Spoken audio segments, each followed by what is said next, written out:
আলহামদুলিল্লাহ। তো আজকের ভিডিও টপিকটি হলো আমি আবারও আমার পুরাতন লফটে ব্যাক করেছি এবং কেন ব্যাক করেছি এবং কিভাবে নতুন সেটআপ করতে যাচ্ছি সবগুলো আপনাকে ডিটেল জানাবো।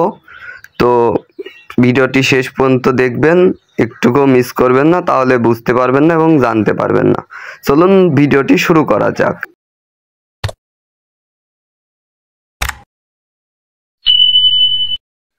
Hey Kabutar people, Assalamu alaikum.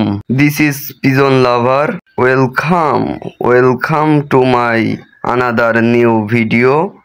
তো কেমন আছো তোমরা এবং তোমাদের কবুতরগুলা?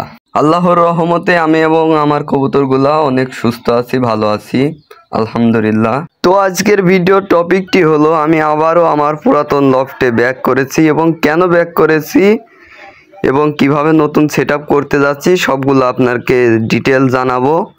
তো ভিডিওটি শেষ পর্যন্ত দেখবেন, একটুকু মিস করবেন না, তাহলে বুঝতে পারবেন না এবং জানতে পারবেন না।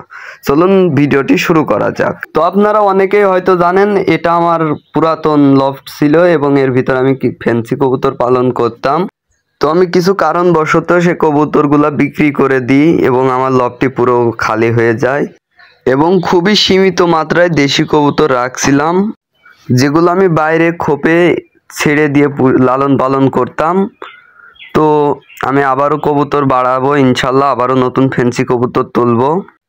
তো আমার এখন অনেকগুলা যাই হোক কবুতর হয়ে গেছে, যার কারণে আমি আমার আবারও পুরাতন লফটে ব্যাক করছি। তো এটাতে এখন আমি লালন পালন শুরু করব ইনশাল্লাহ এবং নতুন নতুন ফ্যান্সি কবুতর আনবো। সেগুলোর ডিটেলস জানতে হলে চ্যানেলটি সাবস্ক্রাইব করে পাশে থাকবেন।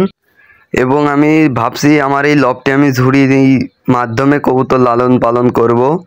তো আপনারা যারা এ সম্পর্কে অভিজ্ঞ আছে তারা আমাকে কিছু মতামত কমেন্ট বক্সে বলে যাবেন, যারটা ভালো লাগবে আমি সেই অনুযায়ী এটি সেট আপ করবো ইনশাল্লাহ।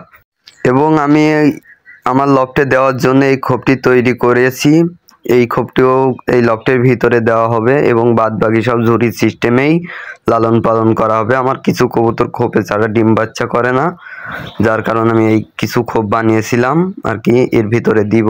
তো আপনারা আপনাদের মতামত দিবেন যে কিভাবে আমি লফটটি সাজাতে পারি।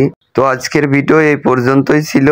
আশা করি ভিডিওটি ভালো লাগলে লাইক, কমেন্ট, শেয়ার এবং সাবস্ক্রাইব করে পাশে থাকবেন এবং আমাদের মাশাআল্লাহ পিজন ফ্যামিলির একজন নতুন সদস্য হয়ে যাবেন। তো দেখা হচ্ছে পরের ভিডিওতে। ভালো থাকেন, সুস্থ থাকেন, আল্লাহ হাফেজ।